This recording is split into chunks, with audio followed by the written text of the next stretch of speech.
ఎలా అండి ఎలా? ఇన్ని పాటలు ఎలా రాస్తున్నారు?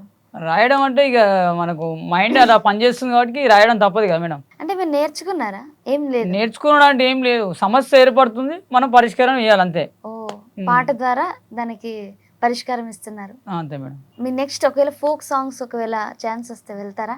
వెళ్ళడం అంటే చూడాలి మేడం. ఇప్పటి వరకు ఎప్పుడైనా వచ్చాయా సాంగ్స్? వచ్చాయి కానీ మేము వెళ్ళలేదు. అంటే ఏ? మనకు వద్దు అనుకోని వెళ్ళలేదు. అదే మళ్ళా చాలా మంది ఆపర్చునిటీ కోసం వెయిట్ చేస్తుంటారు. చేస్తారంటే వాళ్ళు బతకని కోసం ఒక పని చేసుకుంటారు కానీ మనకు అట్లా ఆ జీవితం వద్దనుకున్నాం మేడం. మరి ఎలా ఇప్పుడైతే ఫోక్ సాంగ్స్‌కి రావాలనుకుంటున్నారు కదా! ఇప్పుడు అంటే ఫోక్ అని ఏం లేదు. కాకపోతే ఓకే. సొసైటీకి ఏదైనా మెసేజ్ చేయాలన్న ఆలోచన మీదనే వస్తున్నా మేడం. ఓకే. అంటే ఫోక్ సాంగ్స్ వచ్చి పాడే ఇంట్రెస్ట్ లేదా? ఏం లేదు మేడం అలాంటిది. అలాంటిదేం లేదు. అలాంటిది ఏం లేదు. ఓహో! సొసైటీ సొసైటీకి సొసైటీ సంబంధించి మంచి జరిగేలా. మంచి జరిగేలా. వావ్! ఇలాంటి వాళ్ళు చాలా రేర్ మంది ఉంటారు. అవును మేడం. వావ్! గ్రేట్. యాహ్! ఇంకేమైనా సాంగ్స్ గాని అంటే లవ్ సాంగ్స్ ఏమైనా ఉన్నాయా? లవ్ సాంగ్స్ అంటే ఇంకా నేను లవ్ సాంగ్స్ చాలా దూరం ఉంటా మేడం. లవ్ అంటే నాకు నచ్చదు. డిలీట్ ఎందుకంటే మన ఇంట్లో చేసారా? ఉన్న ఆర్థిక ఇబ్బందులకు ఓహ్! లవ్‌కి మనకు సెట్ కాదు మేడం. ఓకే. అంటే ఇప్పుడు మరి ఎలాంటి టైప్ సాంగ్స్ పాడతారు? ఇలాంటివి అంటే ఇప్పుడు అన్యాయం జరుగుతుందనుకో, హ్మ్. అన్యాయం జరిగిన చోటు ఖచ్చితంగా ఈ పాట ద్వారా వాళ్ళకు ఒకటి చెప్పాలనేది అట్లా నేను ఓన్ ఓకే. చేసుకుంటా. అలాంటిది ఇంకో సాంగ్ ఏమైనా రాసారా? అంటే ఇప్పుడు మనిషి పుట్టినప్పటి నుండి చనిపోయే వరకు అప్పయితుంది కదా మేడం. హ్మ్. దాని గురించి ఒకటి ఓహ్! అనుకున్నాం మేడం. అయితే పాడండి. పిల్లలైనా అప్పే, పీనిగైనా అప్పే, పెళ్లి చేసిన అప్పే, పేరుకైనా అప్పే, అప్పులిచ్చేటోడు సావుకారిగాడు, అప్పు చేయనోడు లోకంలోనే లేడు, 100 మందిని కొట్టే ఒంటె దుమ్మడగాడు, అప్పులోడే రొస్తే తలదాసుకుంటాడు, అప్పుల పాలాయ జీవితం, పురిటి నొప్పులోనే సాగే జీవనం, గుడికి పోయిన అప్పే, బడికి పోయిన అప్పే, బాధ కొరకు అప్పే, బతుకు కొరకు అప్పే, రాజకీయ నేతల తెల్ల బట్టల కప్పే, రాజకీయ నేతల తెల్ల బట్టల కప్పే, వెంట తిరిగే మందు దాగిన అప్పే, అప్పుల పాలాయ జీవితం, పురిటి నొప్పులోనే సాగే జీవనం, అప్పుల పాలాయ జీవితం, పురిటి నొప్పులోనే సాగే జీవనం. వావ్! సూపర్. నిజంగా ఇప్పట్లో చాలా మంది అప్పులు చేస్తూనే ఉంటారు. అవును మేడం. అది ఎప్పుడో వాళ్ళ ఫాదర్స్ చేసేవన్నీ కంటిన్యూస్‌గా వస్తూనే ఉంటాయి. మేడం. వావ్! ఇందులో మీకు రాయాలని ఎందుకు అనిపించింది? దీని మీద సాంగ్ రాయాలని ఎందుకు అనిపించింది? డిఫరెంట్‌గా. రాయాలని ఏం లేదు మేడం. ఆల్రెడీ ఇది ఉన్నదే మనం ఓకే. వాడాం అంతే. ఓహో! Already okay. ఇది ఉన్నదే మేడం. ఓకే. మీరు రాసారనుకున్నా. లేదు మేడం మనం రాయలేదు. అయితే మరి మీ ఊరు యాక్చువల్లీ మీదెక్కడ? ప్రాపర్ ఎక్కడ? మాది గ్రామం లక్ష్మకపల్లి మేడం. హ్మ్. మండలం వచ్చి కొడకండ్ల, జిల్లా Jangaon. Okay. Madam. Pure Telangana. Pure Telangana. తెలంగాణలో ఉన్నాం కాబట్టి ఇట్లా మాట్లాడుతున్నాం. ఓకే. అంతే. మరి మీ ఊరు గురించి ఎప్పుడైనా రాసారా? ఊరు గురించి అంటే మొన్న రాస్తుంటుంది మేడం కొత్తగా.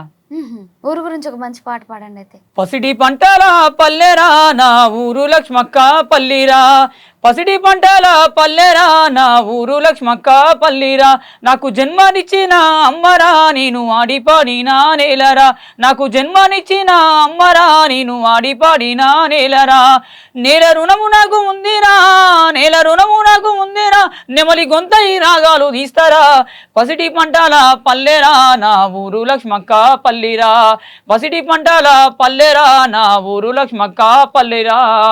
వావ్! మీ ఊరు మీద ఉన్న ప్రేమ మొత్తం కనిపిస్తుంది మీ పాటలో. కన్నతల్లి నాటిది మేడం ఊరు. అవును. చాలా మంది ఊరు వదిలి సిటీకి వచ్చేస్తుంటారు కదా! మేడం. ఎప్పుడు అలా ఎప్పుడైనా మీకు రావాలనిపించిందా? నేను అట్లా తల్లి అనుకున్నప్పుడు తల్లిని వదిలిపెట్టి దూరం ఉండలేం కదా మేడం. అవును. అట్లా విలేజ్ వదిలిపెట్టి ఎప్పుడు రావాలనే ఆలోచన రాలేదు మేడం నాకు. బాగా అంటే భవిష్యత్తులో వస్తుందేమో కానీ ఇప్పటి వరకు అయితే రాలేదు. బాగా వాల్యూస్ తెలిసిన వ్యక్తిలా ఉన్నారు. అంటే అంటే అన్నిటికీ ఊరు విలువ, అమ్మ విలువ అన్ని ఎంత బాగా చక్కగా ఎంత బాగా చెప్తున్నారు. చెప్పడం అంటే ఏముంది మేడం, ఇప్పుడు చిన్నప్పటి నుంచి చూసి ఎదిగినాం కదా, మనం రిచ్ ఫ్యామిలీ నుంచి ప్యూర్కి వస్తే అది వేరు ఉంటుంది కదా మేడం. అవును. మనం చిన్నప్పటి నుంచి అయినా అదే జీవితం గడిపినాం కాబట్టి సమస్యలు అనేవి మనకు తెలిసే ఉంటాయి కదా మేడం. అవును. మేడం. దేవుడి గురించి ఏమైనా పాటలు రాస్తుంటారా? దేవుడి గురించి ఇప్పటివరకు ట్రైల్ ఏం లేదా? ఓకే. అంటే ఒక మనిషిని అంటరాని వాడు అని చెప్పి అంటారు కదా మేడం, దాని గురించి ఒకటి సాంగ్ పాడాలి అనుకున్నాం మేడం. అవునా? రాసారా దానిపైన పాట? రాయలేదు, ఉన్నది, పాడమంటే పాడుతుంది. పాడండి అయితే.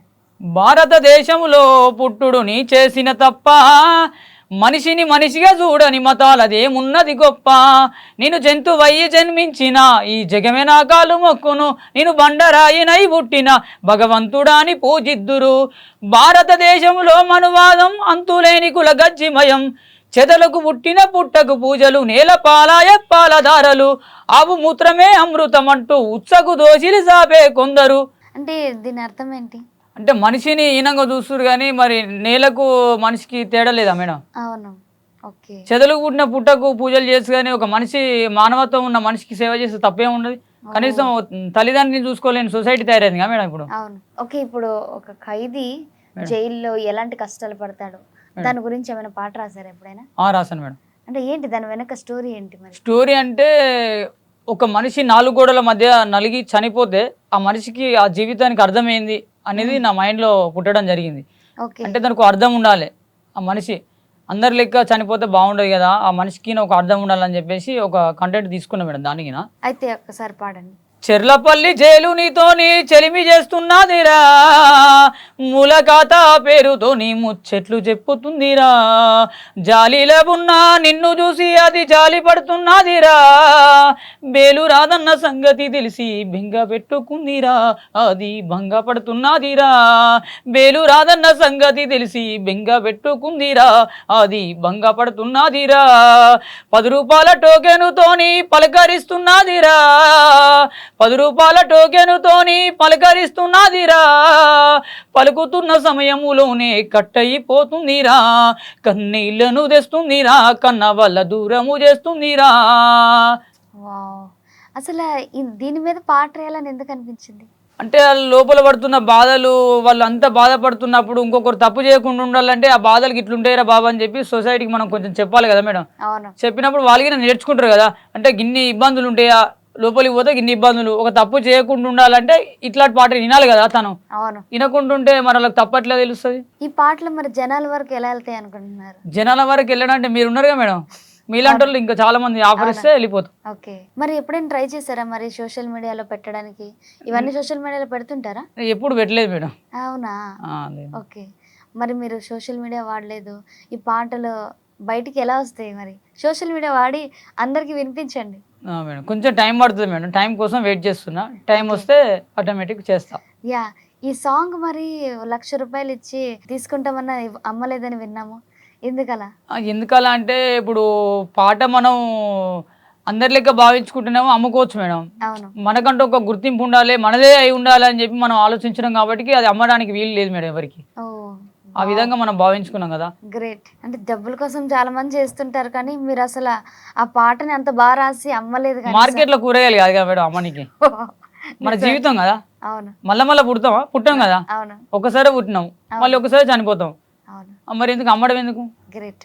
అంటే పాట పైన ఉన్న మీ అంకిత భావం ఏదైతే ఉందో అది ఎంత క్లియర్గా కనిపిస్తుంది. మేడం చాలా గ్రేట్.